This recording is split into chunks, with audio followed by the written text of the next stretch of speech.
Alright, we go again, everybody. The original Grown B, and I'm bringing you my very first Modern Warfare 3 terminal match. Basically, I was really excited for this map to come out. I was waiting and waiting. I actually downloaded it off of the PlayStation Store early the morning that it came out for the regular PlayStation users. It didn't become eligible for online until the next day, like later in the morning. But you could go into a private match and you could play terminal, but you couldn't really play it, with anyone else. So, this was the first match that I finally got in and was finally able to play with some other people.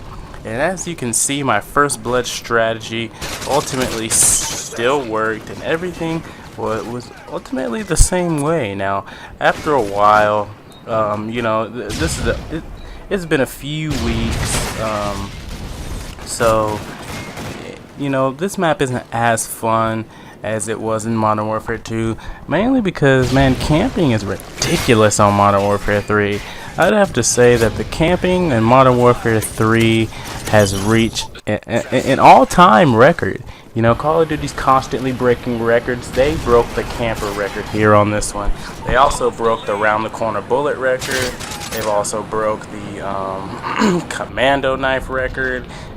It's just, pretty crazy. So that brings us to the topic of today. And what I want to talk about today is Treyarch versus Infinity Ward. And I'm gonna go ahead and say it right off the bat. Treyarch is my favorite Call of Duty producer. World at War so far has been my opinion, it has been the best Call of Duty game. And one of Infinity Ward's problems is they don't like to change a lot in their game.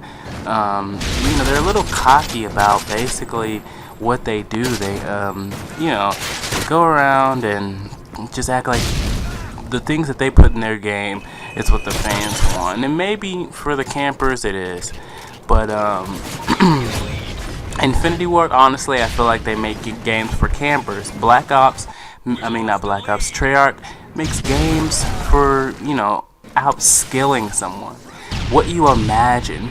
Does everybody remember their first imagining of a war game with your friends? Just creeping around. Everybody has a mic. Everybody's just kind of, secretly, stealth-like, moving around, calling out the enemy, and everybody knows their first little impression, but imagining of playing a Call of Duty game. I feel like Black Ops is a little more like that. Battlefield is really, really like that. I had a great time. Even though I wasn't having a good game, I got into a match with some guys with some mics, and on Battlefield, we had a great game. It was just a bunch of guys I didn't even really know, but the call-outs were perfect. Everybody just, it was so tough to get shot in the back.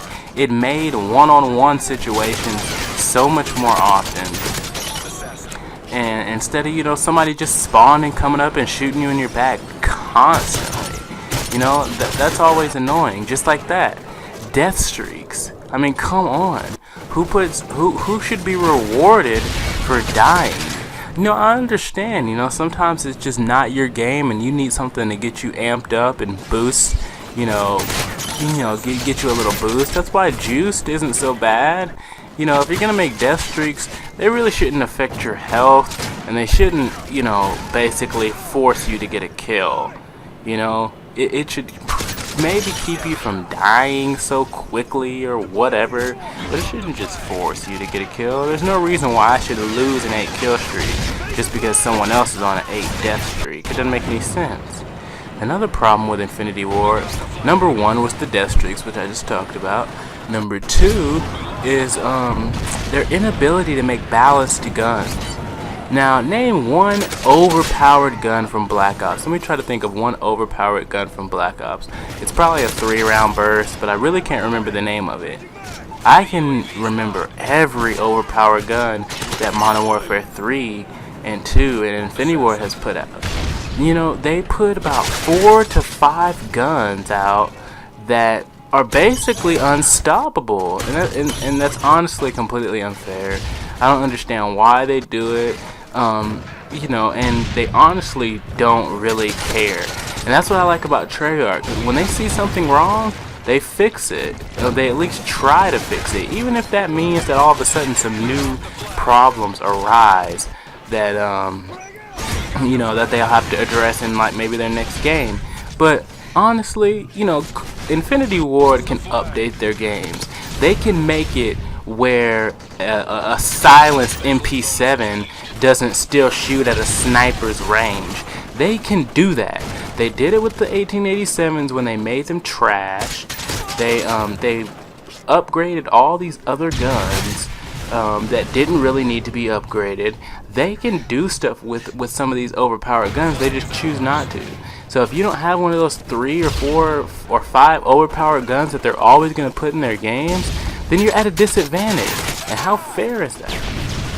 So, you know, that's one of the reasons, and those are the few reasons why Treyarch is ultimately just my favorite Call of Duty producer.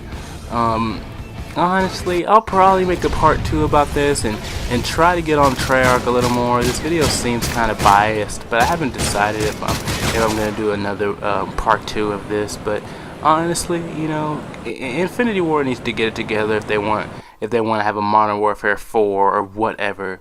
Because right now, Treyarch is stepping up. So make sure y'all like, comment, subscribe, and I'll see y'all in the next one.